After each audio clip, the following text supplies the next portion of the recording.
Hello, Grade 8! Sa video na ito, ang i-discuss natin ay factoring the difference of two squares.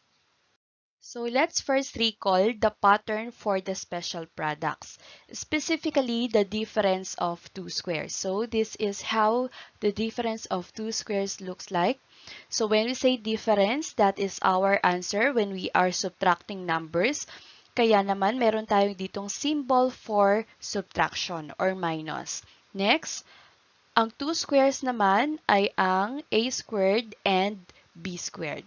Okay, so to get the factor of a squared minus b squared, so here, these are their factors. So they are also equal to the quantity of a minus b times the quantity of a plus b. Or pwede namang pagkabaliktad ang dalawang to, na una ang the quantity of a plus b times the quantity of a minus b. Now, here are the steps in factoring the difference of two squares. So, mayroon lamang tayong dalawang step. Una, find the square root of first term and square root of second term. So, ang una natin gagawin ay identify ang square root ng first term at square root ng second term. Pangalawang step, express the product as sum and difference. So, sa number 2 na step natin, dito na natin isusulat ang ating final answer. Let's now have our first example. Factor m squared minus y squared. So, remember our two steps. So, let's have first our step number 1. Okay, so find the square root of first term and square root of second term. So in our given, our first term is m squared and our second term is y squared. So let's get the square root of the first term. So the square root of m squared is equal to m because m times m is equal to m squared. And the square root of y squared is equal to y. Okay, so after we get the square root of the two terms, we will now proceed with our second step. Express the products as sum and difference. So we will now have our answer. So we will express that as product. So here, naka-indicate na as sum and difference. That's why we have here the addition sign and minus sign. So again, ang dalawang sign na ito ay pwedeng magkabaliktad. Okay, so paano naman natin lalagyan ng variable at number or number ang loob ng parentheses? Okay, so ang una nating first term sa dalawang parentheses ay ang square root ng first term, which is m. Okay, and next, we will have the second terms. So that is only the square root of the second term. So you will write here y. Alright, so this is the factor of m squared minus y squared. That is the quantity of m plus y times the quantity of m minus y. Okay, so para ma-check natin kung tama ang sagot natin, pwede tayo mag-perform sa ating sagot ng FOIL method. So kapag nag-perform tayo ng FOIL method, ang magiging sagot dapat natin ay yung given, which is m squared minus y squared. Example number 2, factor x squared minus 49. So we will follow again our two steps. So identify the square root of the first term. The square root of x squared is equal to x.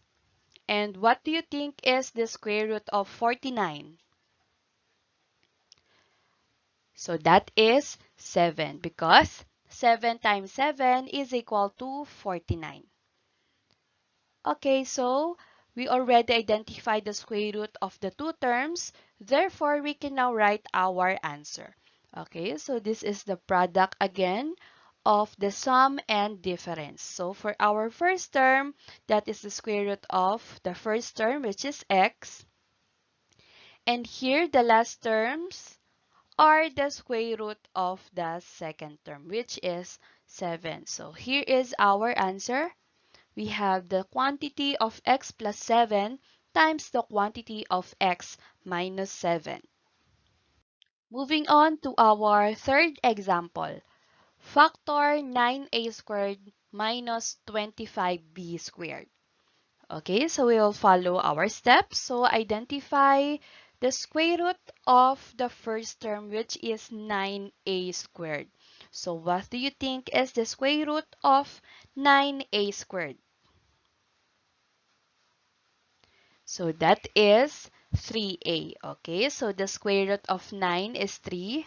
The square root of a squared is a. How about our second term? What is the square root of 25b squared? Okay, so if you say 5b, that is correct. So the square root of 25 is 5. The square root of b squared is b. Okay, so we will now write our factors. So we have the same process. One is addition, one is subtraction. Alright, so for the first terms, we will just copy our answer for the first term, square root of the first term, that is 3a. And what should we write here? So the second terms are 5b. Okay, so the factor of 9a squared minus 25b squared is the quantity of 3a plus 5b times the quantity of 3a minus 5b. So again, pwedeng magkabaliktad ang dalawang to. Pwedeng ang maging sagot natin ay the quantity of 3a minus 5b times the quantity of 3a plus 5b. So we are now on our example number 4. Factor 16x raised to the fourth power minus 64y squared. So let's identify first the square root of 16x raised to the fourth power, and that is 4x squared. So the square root of 16 is 4. The square root of x raised to the fourth power is x squared. So therefore, 4x squared times 4x squared is equal to our base, which is 16x raised to the fourth power. Now for our second term, identify the square root of 64y squared. That is 8y. Okay, let's now write our final answer. So our first terms is 4x squared. And to complete our factors, so we will write here 8y. Yan. So, etong ating sagot. The quantity of 4x squared plus 8y times the quantity of 4x squared minus 8y. And this is our last example. Factor 144y squared minus 100. So, again, what is our first step? So we will identify the square root of the first and second term. So the square root of 144y squared is 12y. So the square root of 144 is 12 because 12 times 12 is 144. And the square root of y squared is y. And next, what is the square root of 100? It's 10. Okay, so let's now write the factors. So we have two parentheses. One is for addition and another one is for subtraction. Again, we can interchange our mathematical operation. So let's now write the first term, 12y. And finally, our second term, we have 10. So this is the factor of 144y squared minus 100. That is the quantity of 12y plus 10 times the quantity of 12y minus 10. Sana ay marami kang natutunan sa video na ito.